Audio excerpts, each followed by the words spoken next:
Bem-vindo, bem-vinda. Você está no Só Pode Turismo Fora da Caixa. Eu sou Luiz Fernando Neves Alves e a cada episódio conversamos sobre turismo, territórios, marketing de destino e outros paranauês. Com conteúdo prático e convidados especiais, a gente explora caminhos para colocar oportunidades em movimento. E por falar em movimento, você já se perguntou por que algumas viagens elas ficam gravadas na nossa memória por anos, enquanto outras acabam desaparecendo dias depois? Curiosamente, isso quase nunca tem relação com a quantidade de lugares visitados. É isso mesmo, nem com o tamanho do investimento que o município faz ou que um empreendimento faz para ele acontecer, e muito menos com a estrutura que esse empreendimento ou que essa cidade tem. Na verdade, existe algo muito mais poderoso acontecendo e talvez essa seja uma das maiores mudanças que a gente precisa fazer com a forma com que pensamos o turismo.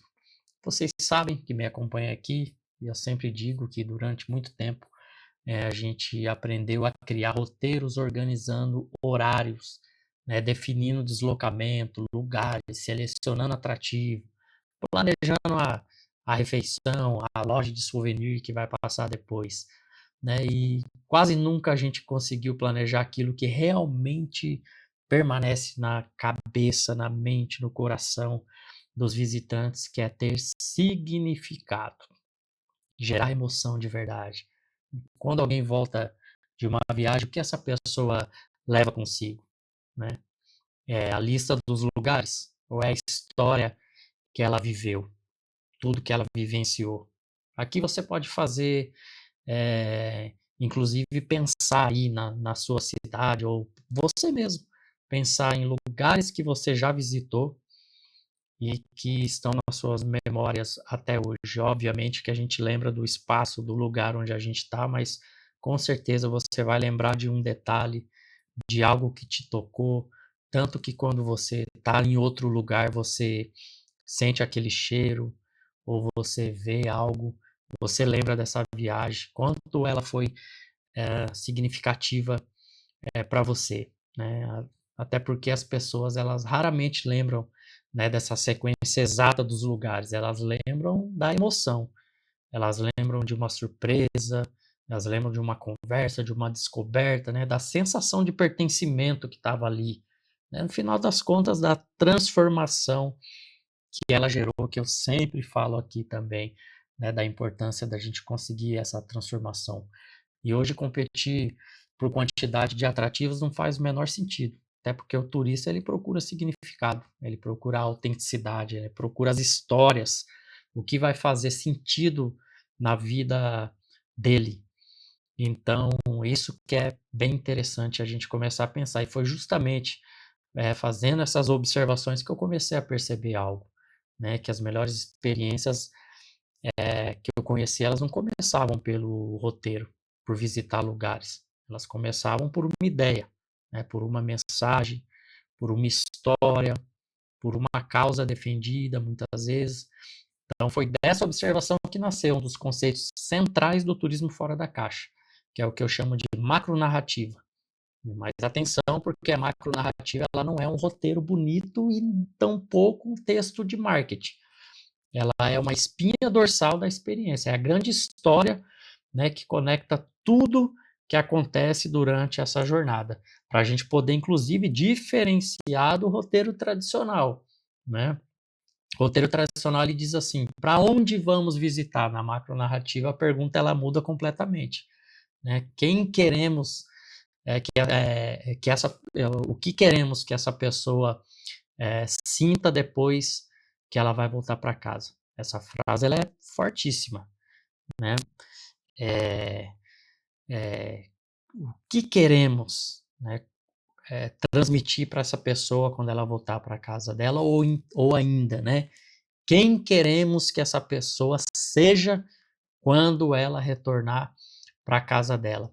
Olha só, toda macronarrativa ela nasce de 3 perguntas. 3 perguntas, anota aí. Você que está nos assistindo aqui, está me assistindo aqui, você que está no carro, na sua casa, no trabalho, ouvindo aí pelo Spotify também. Toda macronarrativa, ela nasce de 3 perguntas. Primeiro, o porquê dessa experiência. Por que que essa experiência existe? Segundo, qual é a causa que essa experiência ela defende, né? O que que ela vai mudar na vida das pessoas. E terceiro e último ponto, qual a transformação que ela pretende gerar, né? Qual é o legado que eu vou deixar com essa minha experiência? Sem responder essas perguntas, existe a atividade, claro, existe o roteiro, mas dificilmente vai existir uma experiência memorável, uma experiência transformadora, beleza? Talvez seja exatamente por isso, né, que tantos roteiros turísticos por aí parecem iguais. Eles mudam os lugares, eles mudam o horário, paisagem, contam uma história, né? Ou às vezes não contam nem história nenhuma, na verdade, né? Esse que é o lance. Bom, quando uma cidade ela aprende a construir, ou quando o empreendedor aprende a construir a experiência através dessa narrativa, ela deixa de competir por quantidade, ela passa a competir por significado. E significado é muito mais difícil de copiar, é a autenticidade que eu sempre falo por aqui também. Vocês sabem muito disso. Se não, vamos pensar assim, de fazer um roteiro onde vai, né, dentro do roteiro a gente vai ter a parte, obviamente, de alimentação, e aí se você não tiver uma alimentação ou algo introduzido dentro da experiência que conecta com o que você quer, eu falo que essas 3 perguntas elas ajudam muito a entender o que nós não queremos, porque fazer um roteiro assim, vou passar no ponto A, no ponto B, no ponto C, né, é muito mais fácil, muito mais prático. Mas quando a gente responde essas 3 perguntas, que é o pulo do gato, que é uma virada de chave enorme, tudo fica mais fácil. Então é onde a gente consegue diferenciar uma experiência transformadora de um roteiro turístico comum do turismo tradicional, vamos chamar assim, né? Então eu espero que tenha ficado claro para você essa diferença e dessa atratividade que você vai ter a partir dessa experiência que vai com certeza transformar a vida do visitante, vai trazer mais significado para você e para o seu negócio e para a sua experiência. E claro que vai ser muito mais difícil você ser copiado. É por isso, né, respondendo essas 3 perguntas, que serve não só para criar um atrativo, um roteiro turístico, inclusive por os negócios.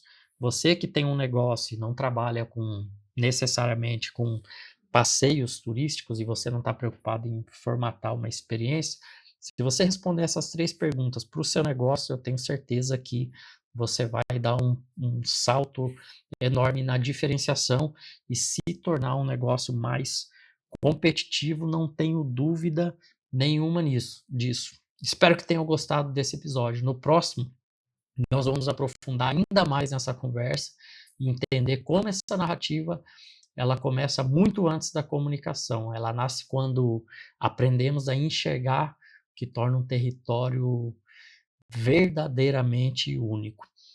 Eu fiz um episódio, uma postagem, desculpa, no Instagram, olha lá no meu Instagram, falando que o turismo religioso ele pode muito mais. E aí eu vou aprofundar também num outro episódio, numa outra conversa com outros convidados, inclusive, para a gente poder trazer exatamente o que eu trouxe hoje aqui para vocês já. Como que o turismo religioso, ou qualquer outro, mas vamos falar aqui do turismo religioso especificamente, ele pode ser muito mais do que a experiência que é entregue hoje, beleza? Se essa reflexão ela fez sentido para você, compartilhe aí esse episódio com alguém que trabalha com turismo, né, com desenvolvimento territorial, ou que acredita que as experiências memoráveis elas são construídas com propósito, né, e não apenas com bons roteiros. Se quiser conhecer mais sobre essa forma de pensar o turismo, acompanhe meu trabalho lá no Instagram, no @lufernandoneves. onde eu compartilho reflexões, exemplos, falo da metodologia do turismo fora da caixa. E se desejar aprofundar ainda mais nessa jornada, dá uma olhada no meu livro Turismo Fora da Caixa lá na Amazon. Ali eu também falo bastante, dou o passo a passo que eu trouxe para vocês aqui hoje. Hoje é só um recorte do que nós fazemos. Nos encontramos no próximo episódio do Só Pode Turismo Fora da Caixa. Até a próxima.